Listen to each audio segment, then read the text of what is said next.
ఇక ఇప్పుడు మనం ఈ రెమెడీ గురించి చాలా ప్రాక్టికల్గా డిస్కస్ చేద్దాం. మనం తీసుకునే రిఫరెన్స్ వచ్చేసి క్రౌడ్ స్ట్రైక్ అఫీషియల్గా రిలీజ్ చేసిన డాక్యుమెంటేషన్ని మనం రిఫరెన్స్గా తీసుకొని రెమెడీని డిస్కస్ చేసి మనం ఇప్పుడు ఇంప్లిమెంట్ చేద్దాం. సో మన personal laptops like Windows Home కానీ విండోస్ ప్రొఫెషనల్ కానీ విండోస్ ప్రొఫెషనల్తో రన్ అయ్యే ల్యాప్టాప్స్ అయితే వీటి వల్ల ఎలాంటి ఎఫెక్ట్ పడలేదన్నమాట. Only Windows Enterprise edition use చేసే ల్యాప్టాప్స్కి మాత్రమే సిస్టమ్స్కి మాత్రమే ఈ ఎఫెక్ట్ అనేది జరిగింది. సో మోస్ట్లీ మీరు మీ ల్యాప్టాప్లో ఆ ఇష్యూని అసలు ఫేస్ చేసి ఉండకపోవచ్చు. ఆ ఇష్యూకి సంబంధించిన ఎలాంటి ఫోల్డర్స్ కూడా మీ ల్యాప్టాప్లో అనేది ఉండకపోవచ్చు. ఓకే, సో ఇప్పుడు ఇష్యూ గురించి మనం కొంచెం బ్రీఫ్గా డిస్కస్ చేద్దాం. విండోస్ హోస్ట్ అనేది జనరల్గా సెక్యూరిటీ ప్యాచెస్ని డైనమిక్గా ఇంటర్నెట్ నుంచి డౌన్లోడ్ చేస్తూ ఉంటుంది. ఈ సెక్యూరిటీ ప్యాచెస్ని క్రౌడ్ స్ట్రైక్ అనే కంపెనీ నుంచి డౌన్లోడ్ చేస్తూ ఉంటుంది. ఆ ఫైల్స్ని వచ్చేసి మనం ఛానల్ ఫైల్స్ అంటాం. ఈ ఫైల్స్ని విండోస్ హోస్ట్ వచ్చేసి మన సిస్టంలో సి డ్రైవ్లో విండోస్ అనే ఫోల్డర్లో System32లో డ్రైవర్స్ అనే ఫోల్డర్లో క్రౌడ్ స్ట్రైక్ అనే ఫోల్డర్లో ప్లేస్ చేస్తూ ఉంటుంది అన్నమాట. ఇక్కడ ప్రాబ్లం వచ్చేసి CrowdStrike company by mistake wrong ఫైల్స్ని ప్లేస్ చేసింది. ఈ రాంగ్ ఫైల్స్ని ప్లేస్ చేయడం వల్ల మన విండోస్ హోస్ట్ వచ్చేసి లేని థ్రెట్ని ఉన్నట్లుగా ఊహించుకొని దానిని రికవరీ చేయలేక బ్లూ స్క్రీన్ ఆఫ్ డెత్ అనేది మనకు త్రో చేసింది అనమాట సిస్టమ్స్ పైకి. సో ఎప్పుడైతే మనం థ్రెట్ని హ్యాండిల్ చేయలేకపోతామో జనరల్గా ఈ బ్లూ స్క్రీన్ ఆఫ్ డెత్ అనే ఒక ఎర్రర్ వస్తుంది. ఒక ఇష్యూని కానీ హ్యాండిల్ చేయలేనప్పుడు కూడా ఈ బ్లూ స్క్రీన్ ఆఫ్ డెత్ అనే ఎర్రర్ వస్తుంది. అంటే ఇక విండోస్ అనేది రికవర్ చేయలేకపోతుంది. అప్పుడు ఏంటంటే మనం ఫోర్స్గా మన సిస్టమ్ని రీస్టార్ట్ చేయాల్సిన సిచ్యువేషన్ అనేది వస్తుంది అనమాట. సో జనరల్గా ఇది జరిగింది July 19th రోజున. లైక్ బ్యాంకింగ్ సంబంధించిన సర్వర్స్లో కానీ ఎయిర్పోర్ట్లో ఉండే స్క్రీన్స్లో కానీ ఎవ్రీవేర్ ఇలాంటి ఇష్యూ అనేది ఫేస్ చేసి మనకు ఆటోమేటిక్గా బ్లూ స్క్రీన్ అనేది పాపప్ అయిపోయింది అనమాట సిస్టమ్స్ పైన. ఇక మనం క్రౌడ్ స్ట్రైక్ ఇచ్చిన రెమెడీ ఆప్షన్స్ని వన్ బై వన్ డిస్కస్ చేద్దాం. సో ఫస్ట్ మన విండోస్ హోస్ట్ అనేది ఎఫెక్ట్ అయిందా లేదా అనేది చెక్ చేసుకోవాలి అంటే మనం మన విండోస్ హోస్ట్లో సి డ్రైవ్లో ఇందాక చెప్పినట్లు సి డ్రైవ్లో విండోస్లో System32లో డ్రైవర్స్లో క్రౌడ్ స్ట్రైక్ అనే ఫోల్డర్లోకి వెళ్ళి C-50291తో స్టార్ట్ అయ్యే .sys అనే ఎక్స్టెన్షన్ ఉండే ఫైల్స్ని చెక్ చేయండి. ఒకవేళ అక్కడ టైం స్టాంప్ అనేది 527 కానీ అంతకు మించి కానీ ఉంటే ఇష్యూ అనేది మన విండోస్ హోస్ట్కి లేదు, అది ఆటోమేటిక్గా రిజాల్వ్ అయిపోయింది అని దాని మీనింగ్ అనమాట.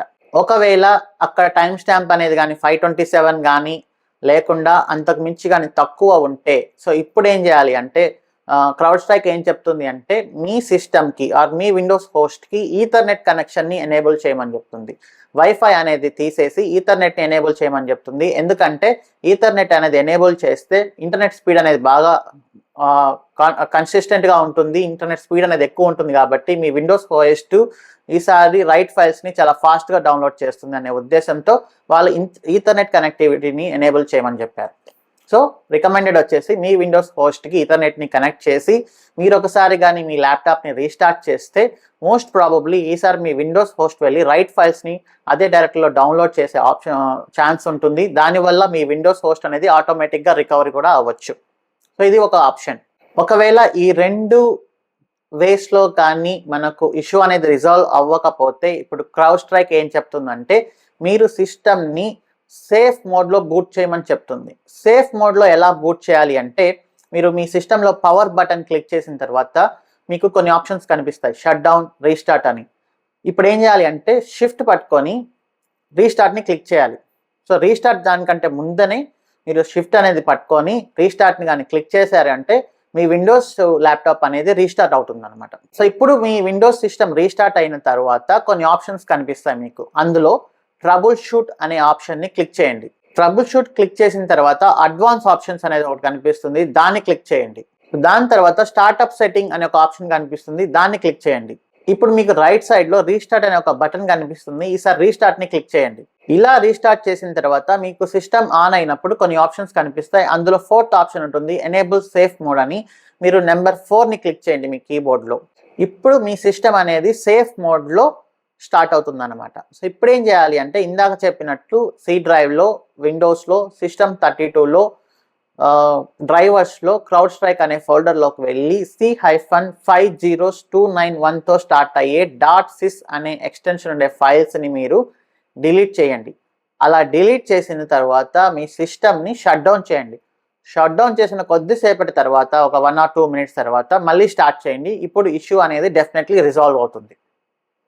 సో ఇది మనకు క్రౌడ్ స్ట్రైక్ వాళ్ళ అఫీషియల్ రెమెడీ డాక్యుమెంటేషన్లో మనకి ఇచ్చిన మొత్తం డీటెయిల్స్ అనమాట. వీటిని మనం డిస్కస్ చేసాం. ఇక నెక్స్ట్ అప్కమింగ్ వీడియోస్లో రెమెడీ అనేది డిస్కస్ చేసాం కాబట్టి ఇప్పుడు మన బిజినెస్ అనేది ఆటోమేటిక్గా అప్ అయిపోతుంది. మనం బ్లాస్ట్ ఐడియాస్ తగ్గించాము.